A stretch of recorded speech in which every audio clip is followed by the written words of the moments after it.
या घटकामध्ये आपण वेगवेगळे 1 रुपये 2 रुपये 5 रुपये 10 रुपये 20 रुपयाची नाणी असतात. तर नोटा ज्या आहेत त्या 1 2 5 10 20 50 100 500 या स्वरूपामध्ये नोटा आहेत. आणि मग यामध्ये परस्पर रूपांतर किती रुपयामध्ये किती नोटा येतील, समान नोटा घेतल्या तर किती रुपये येतील, अशा स्वरूपाची उदाहरणं आपल्याला येतात. त्याच स्वरूपाच्या उदाहरणांचा अभ्यास आपण या घटकामध्ये करूया. पहिला प्रश्न आहे 5 रुपये 10 रुपये 20 रुपये या मूल्यांच्या प्रत्येकी किती समान नोटा घेतल्यास आपल्याला 840 रुपये होतील. पर्याय आहेत 1 54 2 34 3 44 आणि 4 24. तर आपण अशा स्वरूपाचं जेव्हा गणित आपल्याला येईल तेव्हा आपल्याला किती मूल्यांच्या नोटा घेतलेल्या आहेत त्याची एक बेरीज करावी लागेल. म्हणजे 5 10 आणि 20 यांची आपण बेरीज केली असता ती येईल 35. आणि एकूण किती रुपये आपल्याकडे होत आहेत तर ते आहेत 840. म्हणजे 840 भागिले 35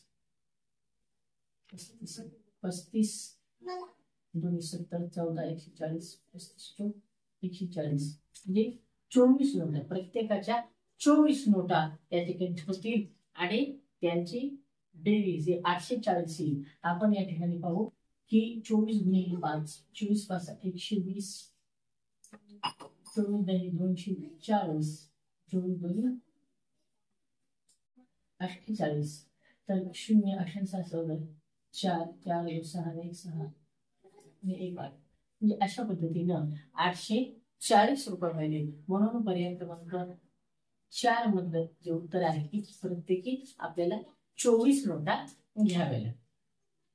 दुसरा आहे 4860 9 जणात समान वाटले तर प्रत्येकास किती रक्कम मिळेल. 1 450 2 440 3 540 4 340. 9 जण आणि 4860 तर 4860 भागिले 9 आपण अशा पद्धतीने केलं तर 9 1 9 9 5 45 3 9 36 900 म्हणजे 540. म्हणजे पर्याय क्रमांक 3 यामध्ये उत्तर आपल्याला दिसून येतं. आपण आपलं उत्तर आलं किंवा नाही हे जर आपल्याला पडताळून पाहायचं असेल तर 540 गुणिले 9 जर आपण केलं तर 9 चौक 36 3 5 9 45 आणि 3 48. तर अशा पद्धतीने उत्तर 540 बरोबर आहे. तर एकूण रुपये हे 540 गुणिले 9 4860 होत आहे. तिसरा आहे 970 रुपयात 50 रुपयाच्या जास्तीत जास्त किती नोटा मिळतील. म्हणजे पर्याय आहेत 1 17 2 18 3 19 4 20. तर 970 रुपये आहेत आणि 50 रुपयाच्या नोटा आहेत.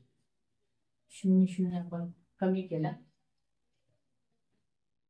5 1 5 इथे 5 1 5 5 9 45 आणि इथं 2 हे शिल्लक राहिलेले आहेत. म्हणजे त्या ठिकाणी नोट आपल्याला कोणतीच घेता येणार नाही. म्हणून आपल्याला जास्तीत जास्त 19 नोटा घेता येतील. म्हणजे 19 गुणिले 50 जर केले तर 950 रुपये होतात. 20वी नोट घेतली तर 1000 रुपये होतील. म्हणून त्याचं उत्तर आहे 19. 19 गुणिले 50 हे 950 होतात. म्हणून जास्तीत जास्त आपल्याला 970 रुपयामध्ये 1950च्या नोटा घेता येईल. चौथा आहे 1 वही व 1 पुस्तक यांची किंमत 64 रुपये आहे. पुस्तकाची किंमत वहीपेक्षा 18 रुपयांनी जास्त आहे तर 2 वह्यांची किंमत किती. पर्याय 23 2 41 3 46 आणि 4 36. तर या ठिकाणी वही आणि पुस्तक वही आणि पुस्तक या दोन्हींची मिळून म्हणजे वहीची किंमत जर x असेल तर पुस्तकाची किंमत ही वहीपेक्षा 18 ने जास्त आहे असं सांगितलं. आणि या दोन्हींची जी बेरीज आहे 64 आहे. म्हणून x अधिक 18 बरोबर 64 आहे. 2x बरोबर 18 अधिक 18 बरोबर 64 आहे. 2x बरोबर 64 वजा